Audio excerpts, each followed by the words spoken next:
stalker and he's here to kill me. He's already beat me up and kicked me. He's in my house. 1410, number 118 is what he does. Who's there? Patrick Kennedy.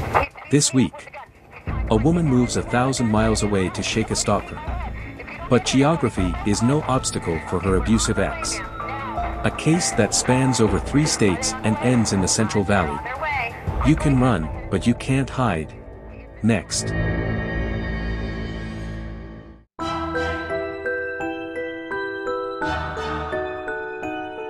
Welcome to Murder in the Central Valley. This week we're in Turlock. It's 2003, and I'm sure that 32-year-old Peggy Clinky never dreamed she'd live here. Or die here. Clinky, fearing a stalker might hurt her, fled from New Mexico. Then one January morning her worst nightmare popped out from behind some boxes in her garage. But let's rewind and find out how she, or they, got here. The information contained in this podcast is obtained from online sources. All people reported on here are innocent until proven guilty. Most of these crimes have been through the court system and the suspects are either dead or tucked away safely in prison. Due to graphic content, viewer discretion is advised.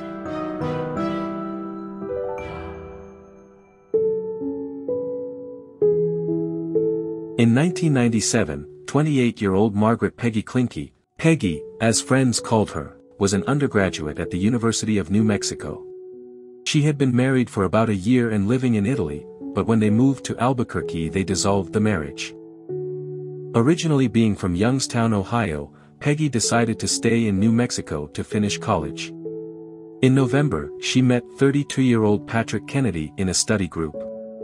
They hit it off. At first they'd go to dinner and movies, just a normal start of a relationship. He seemed like a nice, normal guy. But looks can be deceiving. A few months later Peggy went back home to Poland, Ohio, for a few weeks over Christmas. She had mentioned to her sisters she was dating someone but not much more was said. A week into her holiday, there was a clue that something was amiss with Patrick. There was a knock at the door. Peggy was upstairs and came down to see who was there. Much to her surprise, there stood Patrick Kennedy with a suitcase. He said he was there to surprise her. Remember, in 1997 the internet was very rudimentary. So how did Patrick find her? She didn't give him an address of where she was staying.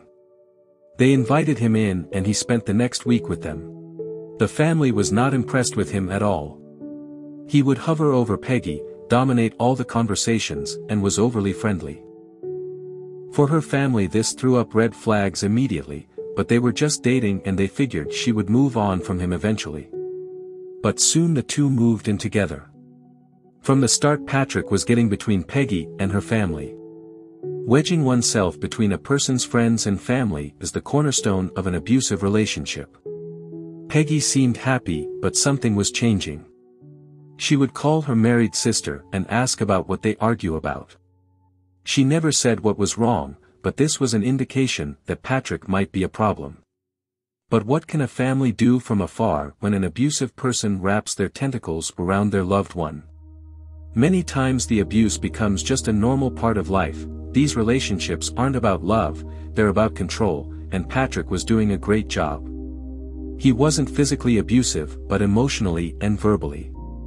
When Peggy would be getting dressed for a job interview, he would say that she looks like a slut or a whore or is stupid. Later, he would be all apologies, take her to dinner and buy her flowers. This is the pattern of abuse. Abusers are afraid to let their victims do anything on their own because if they find out how good things can be without them, they would surely lose them. So when Peggy was invited on a family vacation, much to the family's surprise, Patrick tagged along. He never let her be alone with anyone and she never interacted with her family, which was not like her. She didn't seem to be having fun on the trip. Her family was concerned because apparently, Patrick brought a gun with him. She said it was for safety. Peggy had essentially become Patrick's prisoner. She feared what he would do to her if she left him. She expressed this to one of her sisters. One sister convinced her to wait until he's gone, then fly to Vegas and stay with her. Clinky made the plans and executed them perfectly. One day, While Kennedy was gone, she went to the airport. Was she finally rid of this bad relationship? Was Patrick out of her life? While at the airport, the invisible grip Patrick had on her struck her with fear. She spent the day puking at the airport before calling the whole thing off. In 2001, a close friend of Peggy's was getting married back in Ohio. She had a plane ticket and a hotel room all set with family and friends. Patrick took it on himself to cancel her flight and book a new one, so he could go too. They stayed in a hotel across the street from everyone else. He said he really wanted to be with her family and friends. They were wondering what the hell he was doing there. He wasn't invited, and the whole thing was just weird. Let's talk about Patrick Lee Kennedy. Patrick was born in Albuquerque, New Mexico in 1965. I couldn't find any information about when he was growing up, but I'm sure he was a gentleman.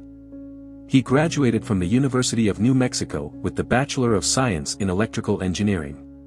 Despite having his degree, he was a landscaper. Being his own boss gave him the freedom to torment Peggy. He had a young daughter from a previous marriage.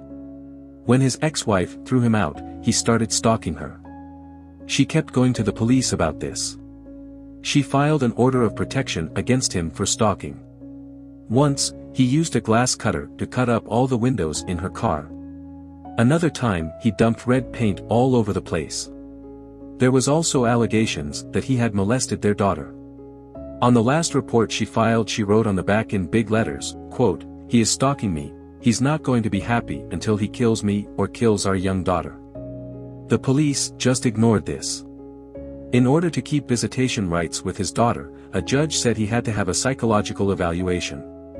He declined and gave up his partial custody of his daughter. At the beginning of 2002, the Klinke family was elated to learn that the 3-plus-year nightmare was over. Peggy waited until Patrick was gone, packed all her stuff up and left him for good. She had been going back and forth all day moving. When she was on her last trip, Patrick was home. Kennedy had changed the combination for the garage and barricaded the front door. He also called the police. When they responded, he told them that someone tried to break in and he thinks their lives are in danger and she shouldn't leave. The cops asked her if she was okay, and did she want to stay. Patrick shot her a look and she said she just wanted to get the rest of her things and go. Police obliged and stayed while she got her stuff. Once she moved across town, Patrick couldn't find her. But of course, he had her phone number and knew the yoga studio where she taught. Then the stalking began. Patrick would call her, some days up to 50 times. Peggy would never answer, but his messages paint a picture of his temper.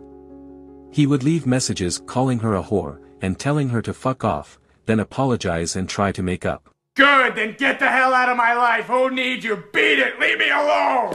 I'm sorry, babe. I didn't mean that either. I just yell sometimes because I get so scared. Scared of being a nobody. He would also follow her. And randomly show up at her work at the yoga studio and just watch her. While this was going on, Peggy met someone new named Mark, and he was not batshit crazy. She informed him that she had a relentless stalker. Mark was okay with it. One day Peggy was going into the studio, and she heard a rustling in the bushes. Out pops Patrick with a dozen red roses and a wedding ring. As she passed by, he said, "I love you, will you marry me?" She kept her gaze straight ahead and didn't say a word. This enraged Patrick, and he would now take it to the next level. He got her picture and had 300 flyers made that said she had 2 abortions and counting, also, she was a whore and that she sleeps with lots of men, and said, "Call me," and gave her number. He distributed them all over town, even on the door of the yoga studio. Mark persuaded her to finally go to the police.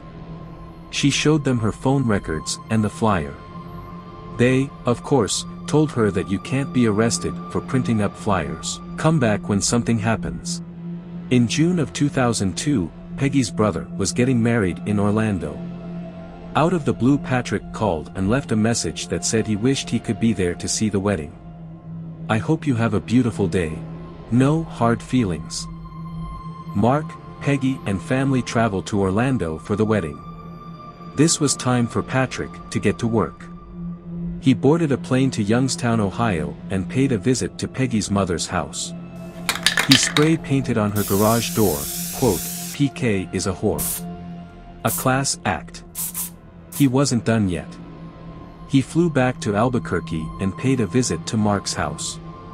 He managed to get into the rear of the house, turned the gas on and lit it up. The back of his house was burned. No harm, no foul, but they thought this was going to finally get the wheels turning on getting Patrick put behind bars. Hard proof of his harassment. Peggy showed investigators boot prints near the gas main. It's of a person that walks with their left foot out, just like Patrick. In fact, she recognizes the print as the boots she bought for him. She tells them, "This is the work of my stalker." But investigators didn't seem too interested in actually solving the arson fire, just investigating it. So one more opportunity missed. She went to the police and filed a protective order against Kennedy. He wasn't going to take this lying down, he too gets a protective order against her. It states that she's a drug addict and a threat to him and his daughter. Both lawyered up and went to court. The judge ordered both to stay away from each other and set a trial date. When they left the courtroom, Patrick said to Peggy, "I told you not to fuck with me." Ironic. The good news is there was a trial set. The bad news was that it was 5 months away. Finally, something was going to be done about her stalker. In the meantime, Mark and Peggy decided it would be best for her to get out of Dodge. Who knows what Patrick could do to her in almost half a year. She was a pharmaceutical salesperson now, so she could move anywhere. So she secretly moved to Turlock. Great detail was taken to make sure Patrick couldn't find her. She got a new cell phone number. She went to the police station and got paperwork to file for protection in California, and showed some of her neighbors Patrick's picture, telling people, "Watch out for this guy, he's stalking me." She had her mail sent home to Ohio, and from there her mother could forward it to her. Patrick was searching Hillandale for Clinky, but she's nowhere to be found.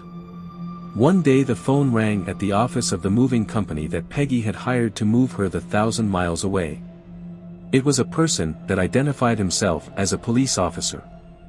He said that some of Miss Clinky's items had been stolen and he needed her address to send them to her.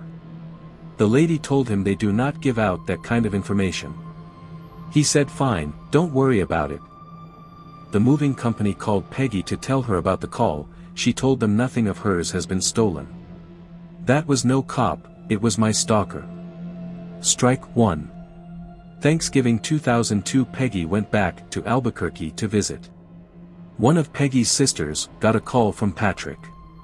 He said he knew where Peggy was and she will be dead in 2 minutes. Police were called and sent to where Peggy was staying and she was just fine. Thankfully, Patrick was bluffing. Patrick hired a private investigator to find her. He had been corresponding with him via email with no luck. In the meantime, Patrick somehow found a phone number of one of Peggy's coworkers. He called her and said he needed to talk to her about some finances. She told him she had never heard of Peggy. He told her, "If you run into her, don't tell her I called." Strike 2. The coworker called Peggy to inform her someone had called looking for her. She said, "Thank you for not giving out my information, that was my stalker." Christmas 2002, Peggy went back home for the holidays. She looked thin, but she was happy to be home, happy but worried. The PI finally provided Patrick with a street name but no town or address. Colorado Avenue. Somewhere in Stanislaus County. Lots of towns have a Colorado Avenue. So Patrick printed up fake business cards saying he was a private investigator, and on a Friday checked his pistol and a rifle in at the airport. Him, a picture of Peggy, fake business cards, fake documents, rope and duct tape, flew to San Jose, rented a car and drove to the Central Valley. Patrick went from town to town showing her picture, asking if anyone knows her. He eventually ended up in Turlock. In this town, Colorado Avenue is a 2-mile stretch. According to court documents, Kennedy happened upon Richard Proctor, a UPS driver sorting packages. Patrick showed him Peggy's picture and the fake documents saying she owed his client $10,000. Richard thought it was suspicious. He told him he couldn't give him that information. Kennedy gave him his card and got his cell phone number. Something didn't smell right to Richard and he called the police. They told him to not give him any information and to tell his supervisor at UPS. Later that evening, Patrick called Richard on his cell phone.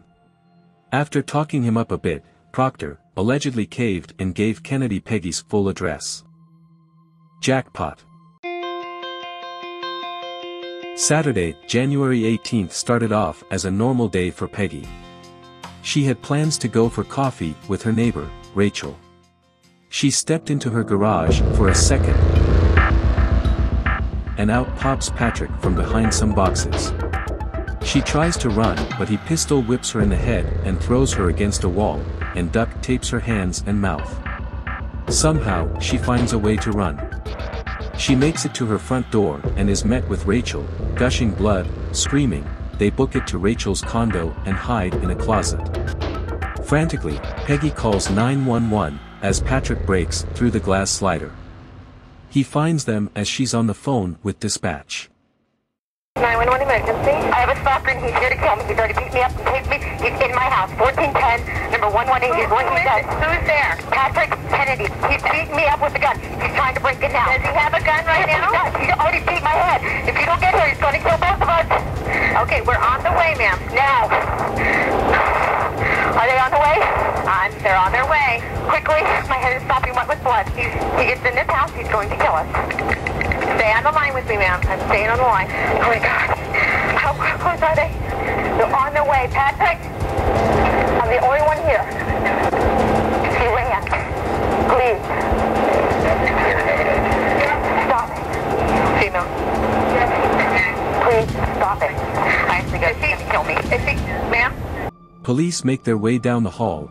Peggy is on the floor with a gun to the back of her head. The police try to talk to Patrick, but he's not having any of it. Calmly, Peggy tells cops to keep out. Tell my mother I love her, tell her my sick niece will now have a guardian angel watching over her. Another sister was pregnant with a girl, she says tell my sister to name the baby after me. Suddenly, Patrick sees that Rachel is in the closet. He lowers the gun and tells her to get the hell out. She ran towards the door and escaped. Just as this was happening, Patrick fired shots at police, then turned the gun on Peggy and shot her in the back of the head, then turned the gun on himself. The police drag Peggy out to the front lawn, where sadly she passes away. The years of torment, the phone calls, the surveillance, the harassment ended in the worst way possible. Just 1 week before the trial. Rachel said that Peggy was acting calm before she was killed. If there is any silver lining to all this, Peggy's eldest sister Debbie helped make January National Stalker Awareness Month. She speaks to other women about the dangers of stalking, probably saving countless lives. But how is it that so many people can see what is going on, but there is absolutely nothing anyone can do to stop it? Even Patrick's dad, Royce, said he knew he was stalking her, but didn't know how badly.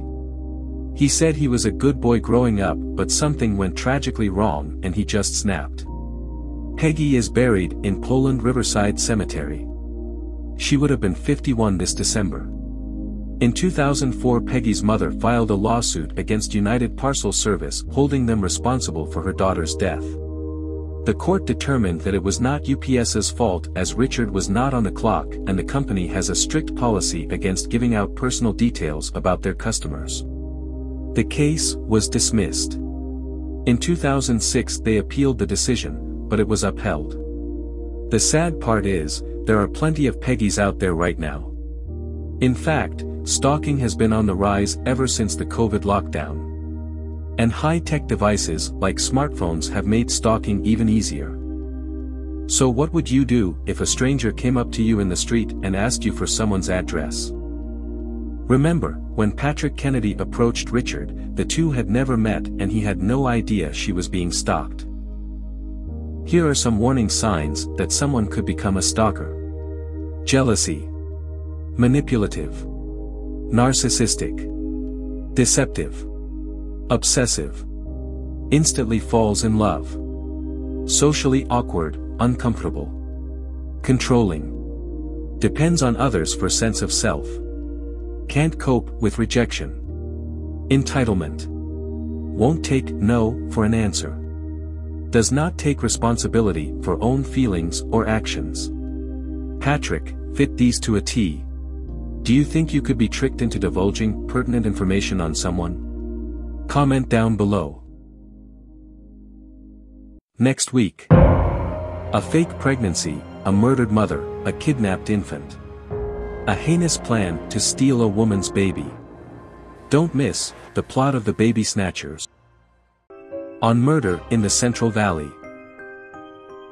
I hope you enjoyed this podcast. If you liked what you've heard, leave a comment down below, and tell a friend. And don't forget to subscribe to my YouTube channel.